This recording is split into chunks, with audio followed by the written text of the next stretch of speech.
Time for an update. These are the steps I've made.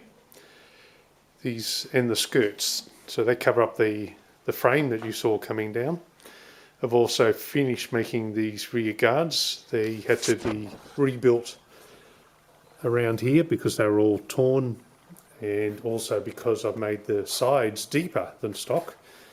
I had to bring it down further. So you can also see that I've made the height of the step matched with the bottom of the cab, and the depth or thickness this way of the step matches the seal, just to have a bit of continuity there. This brace here, it's not bolted yet, but they'll be bolted through the stake pocket and the back of the bed, so that will stops the whole thing from twisting down. And then it relies on this. And what I've done is brace the back of there, so this is really solid, because if you can move the guards in and out, it will fatigue and break, and that's why all the way down here was all torn up and broken, because the factory supports were not on mine.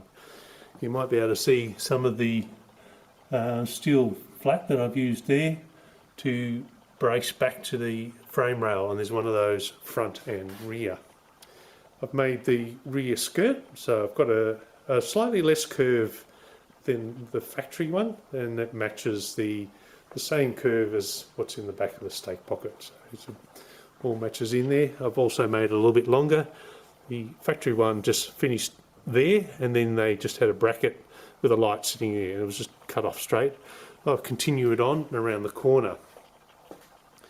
So this is the rear valance, and roll pan is all finished. So this is the first time I've got all the sheet metal bar the tailgate done. So I'm getting closer every day, so I'm looking forward to that.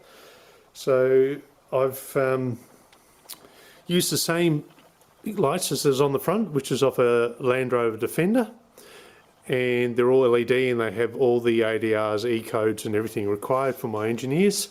I've also put a recess in there to match what's in the doors. It's the same as the factory recess. It drops in 5mm or 5/16, and the same angle and everything. So it didn't look so stuck on like I first tried it. I wasn't happy with it, so I changed all that. I've also done the same recess around the number plate. Originally I was going to put the number plate up there held in by the hitch pin, but it looked so cluttered across the back with everything in one line, and I wanted to cover up some of the spare. I didn't necessarily care if I covered all the spare, and I did try a deeper one, but it just looked like, you know, a full nappy or diaper. It just looked terrible. Those terrible youth that don't know how to pull their pants up. It just looked, yeah, looked like it was sagged in the arse. Anyway, so that's all finished, and I've also got I made up brackets for the reverse sensors, because this has got front, parking sensors. I've got front and rear parking sensors, and I've made them that they're all flush. So this will be body coloured later on. I've just painted them silver for now. I've also put the same bevel around the exhaust cutouts.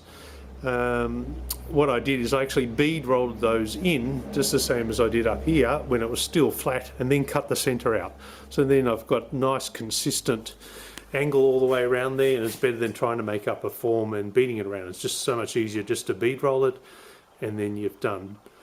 So in the centre here, because no longer the license plate or number plate is going to cover that hole, I'm going to just put in a hitch cover out of stainless steel, and I'll either leave it that way, or I'll paint it body colour later on. I'll see what it looks like.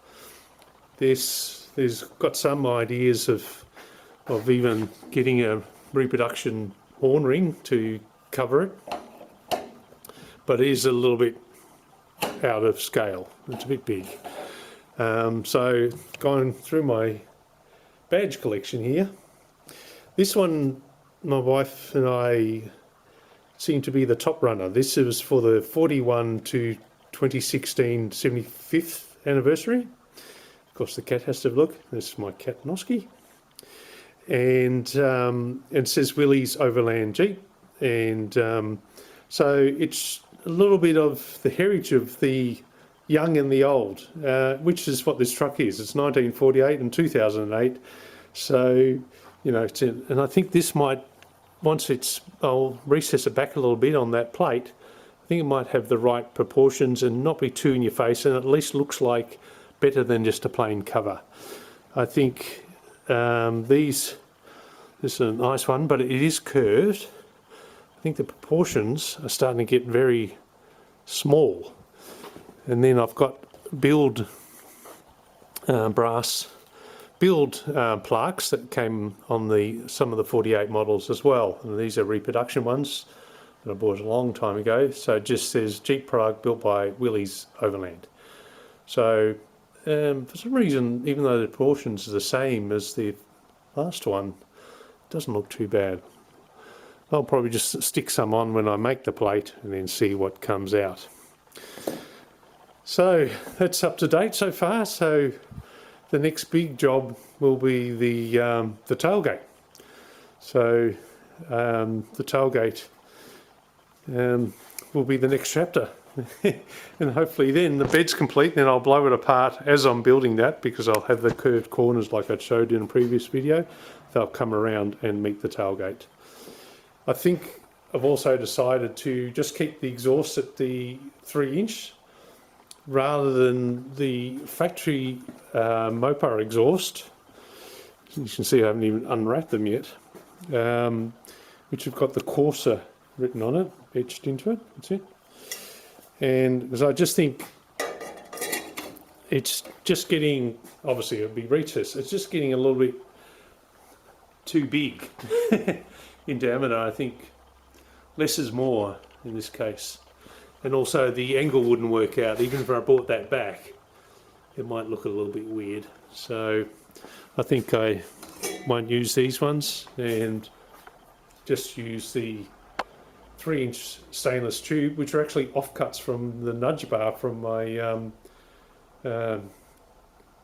my daily Jeep. So waste not, want not, that's for sure. All right, that brings us up to date.